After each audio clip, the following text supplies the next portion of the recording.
की बात करें, हम लोग सिर्फ और सिर्फ लोकल की बात करें। यहाँ उत्तर भारतीयों को मैंने पहले ही बोला, रुमाल भी नहीं, उनको मोजा समझते, मोजा यूज एंड थ्रो। और उसमें कुछ हमारे उत्तर भारतीय ऐसे गद्दार हैं जो आगे आपको ढकेल देते हैं और पीछे ना अपना काम बना, उनका अपना काम बनता, भाड़ में जाए जनता।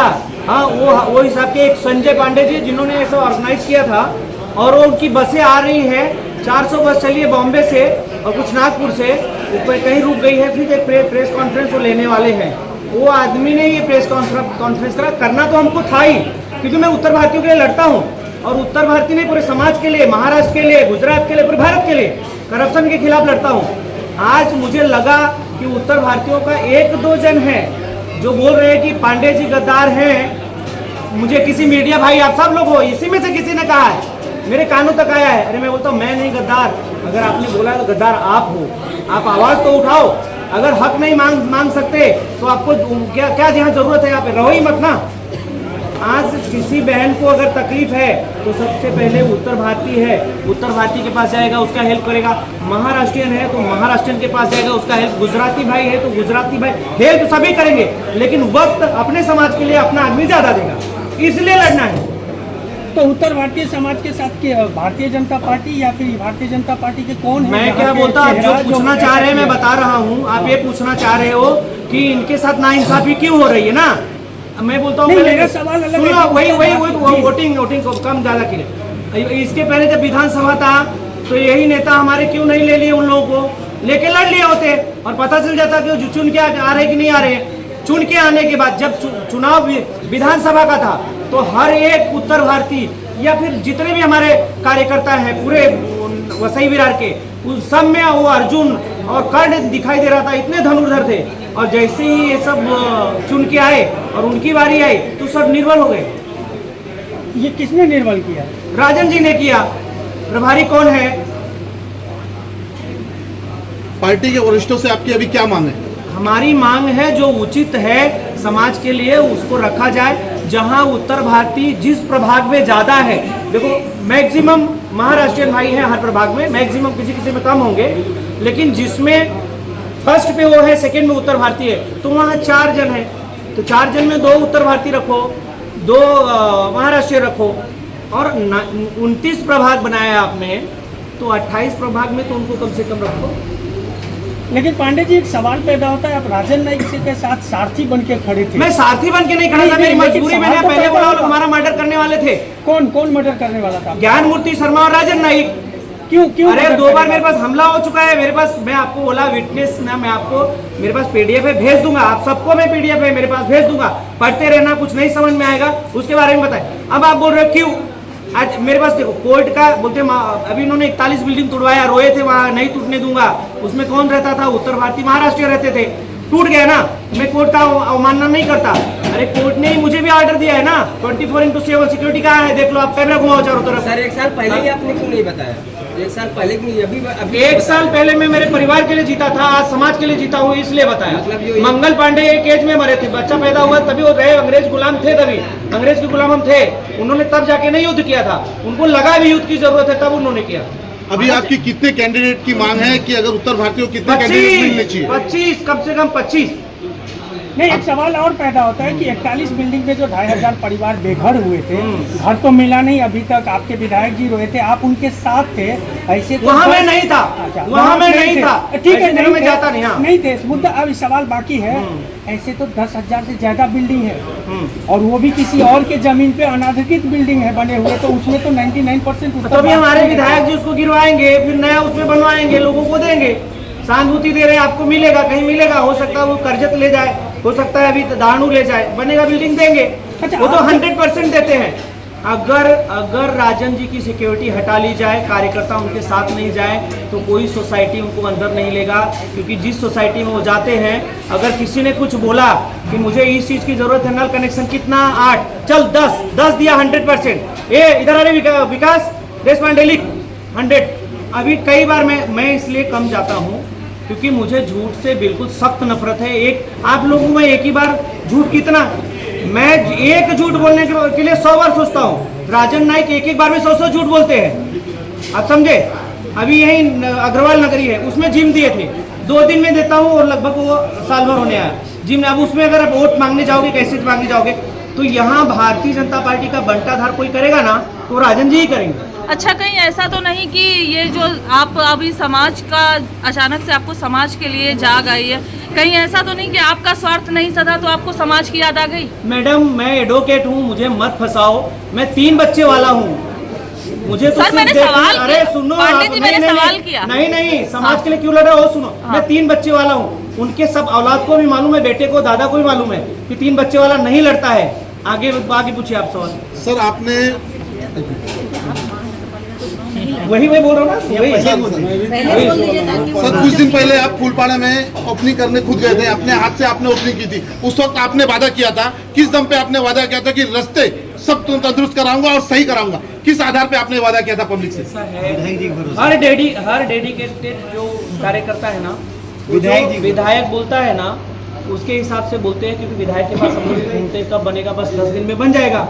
और ये बात सही है, अगर विधायक चाह जाए तो 10 दिन में नगर ये नया रोड ही नया बन जाए, रोड नया बन जाए।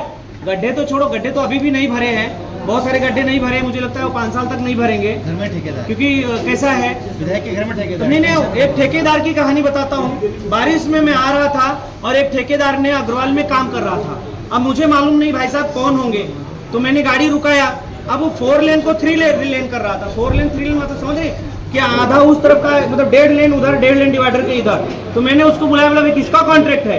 बोलता है कि फला आदमी का है, चेतन देशमुख का है। बोला अच्छा, फोन लगा उसको, फोन लगाया, बोला ये किस हिसाब से रोड बन रहा है? तो बोलता है वो वहाँ पे हमारा सुपरवाइजर है, बताएगा। मतलब भाई तू बता। तो बोलता है देखो साहब वो पोल दिख रहा है ना, वो पोल के मुताबिक बना। मतलब पोल तो बीच में है, पोल भी बीच में है, कई सड़कों पे हमारे झाड़ भी बीच में है, तो इसका मतलब वहाँ रोड नहीं बनेगा क्या? जो पहले जो रोड बनाया था वो आदमी का, राजा हरिश्चंद्र का औलाद था, अपने जेब से डाल के बना के गया था। फिर भाई साहब का फोन आया, नहीं हम कर देंगे। हाँ, फिर उन्होंने थोड़ा मरम्मत किया, आगे पीछे किया। अब ये बात मेरा क्या है, मेरा स्टेट इस पे रखा है अपना व्हाट्सएप पे ना, राजन नाइक और मेरा फोटो है। उसने चेक किया होगा, चेक किया तो उन लोगों को बोला, उन लोगों ने मुझे बोला। अब वो लोग नाराज। फिर उसने जो काम किया था वो मुझे डिटेल्स है ना फोटो के साथ अपना भेज दिया मेरे व्हाट्सएप पे। तो उसको क्या लगा कि पांडे जी खुश हो जाएंगे। मुझे कहाँ नाराज होना था, तो खुशी था।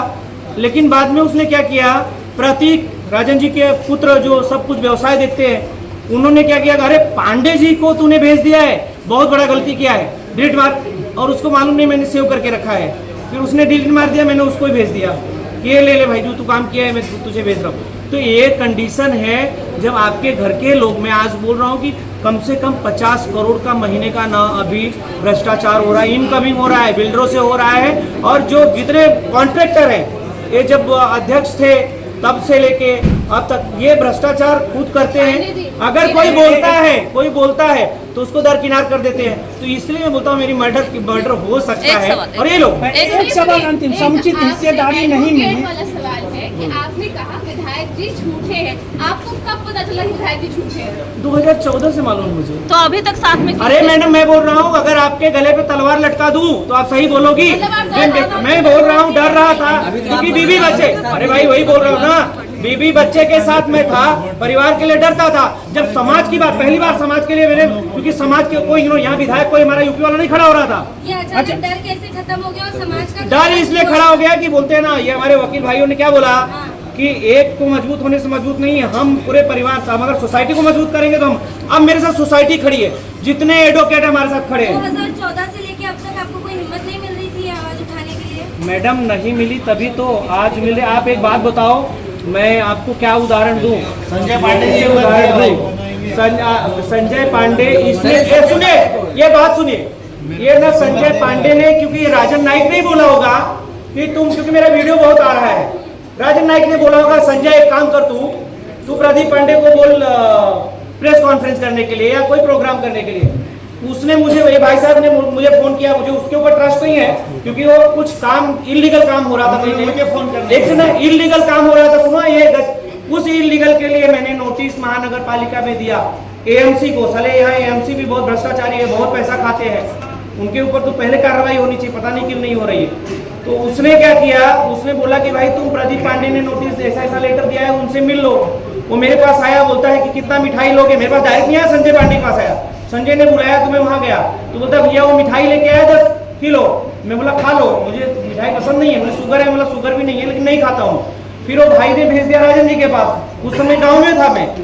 और वो सुनो, ये पूरा सुन लो, ये जरूरी है बहुत, भ्रष्टाचार की बात। और उसको लोगों ने ले लिया मिठाई, और उन्होंने फिर क्या किया, उसको रास्ता बता दिया कि तू एक काम कर, जितना बन सकता है बना ले, और उसके बाद तुझे ना स्टे ले ले, कोर्ट से स्टे ले ले। और वो जो वकील हमारे पैनल महानगर पालिका, वो तो हमारे ही है, वो अपीयर ही नहीं होंगे।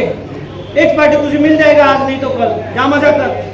तो इसलिए ये सब चीजें ना धीरे धीरे आपको पता चलती है। आपको लोग एक झटके में इग्नोर नहीं करते। आप कुत्ता पालती हो तो कुत्ता एक झटके पागल होता है क्या? 2 साल बाद पागल होता है। सर एक अंतिम सवाल नारियल आपसे, को लेके आपने कुछ बात कही थी, नारियल लेके कुछ खांचा बनता है, उसके लिए क्या है? नारियल खांचा जो आप बोल रहे थे कि नारियल का जो पूछते हैं तो उनका हिस्सा बन जाता है। अरे भाई आप प्रश्न अच्छे से पूछो। अच्छा, मैं ये पूछ रहा हूँ, पांडे जी, नारियल एक अंतिम सवाल मैं पूछ रहा हूँ आपसे। अगर उत्तर भारतीय समाज को आपके हिसाब से समुचित हिस्सेदारी नहीं मिलेगी तो क्या रुख रहेगा आपका? क्या रुक रहेगा? साइलेंट मोड में हम लोग चले जाएंगे और बता देंगे क्या हो रहा है। पांडे जी, एक सवाल मेरा, कल तक जो राजन नाइक जब वो विधायक नहीं बने थे तो आपकी जो सिक्योरिटी सुरक्षा आपको मिली है, तो आपकी सिक्योरिटी सुरक्षा में वो चलते थे। अचानक आप दोनों के बीच में ऐसा क्या हो गया कि आप एकदम बगावत पे उतर गए? ऐसा है, पहले हमारे पास एक सिक्योरिटी थी, उनके पास 10 सिक्योरिटी हो गई है, तो 10 वाले में थोड़ा सा ऐड तो रहेगा ना।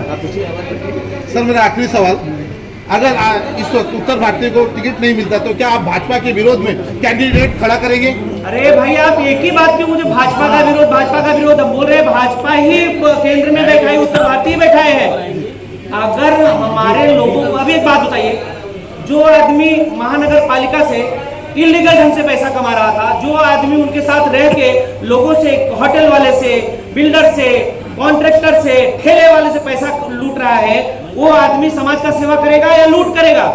आप बताइए। मेरे तो सवाल मेरा का ये आपने सवाल जवाब नहीं दिया, आपने गोल गोल कर दिया। मेरा प्रश्न ये है, आप खिलाफ में जाएंगे आप- कि नहीं भारतीय जनता पार्टी? भारतीय जनता पार्टी नहीं, के खिलाफ बिल्कुल नहीं, बिल्कुल नहीं। गद्दार थोड़ी है, तो फिर गद्दार है क्या? प्रेस कॉन्फ्रेंस का कोई मतलब ही नहीं, अर्थ ही नहीं है प्रेस कॉन्फ्रेंस। क्यों गद्दार रहेंगे तो ही पे प्रेस गद्दार कॉन्फ्रेंस नहीं तो होगा? कम से कम आप न्याय क्या दिलाएंगे? फिर अरे उत्तर भारतीय न्याय, को ये किस न्याय तरह नहीं दिलाएंगे? है। आज न्याय नहीं होता तो आप उतने दूर से आते। ये न्याय है ना, उन्हें विरोध किया न्याय है ना। बंद करो, प्रेस कॉन्फ्रेंस।